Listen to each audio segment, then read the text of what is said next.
Hi, Dan with 3D Auto Repair. Every once in a while we've got a few customers that have some of these Isuzu box trucks that always need a place to get those things repaired. The particular one we're going to talk about today came in, their driver was complaining about some very violent shaking, especially while under braking.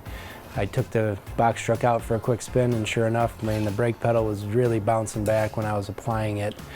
I advised the service manager that we would need to put some new rotors on it to get rid of that problem.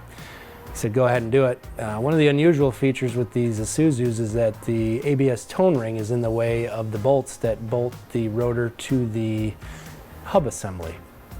After some investigation and a little bit of research, we figured out that we needed to pop that tone ring off and then get access to the bolts. Some of those more unusual repairs that might take a little bit of extra effort or nothing that we are shy from doing here at 3D Auto Repair. So if you have a bigger box truck that you're looking for a place to get it repaired, you're not quite sure where to go, we would be happy to take a look at that for you and help you get it back on the road and make sure it's driving safely.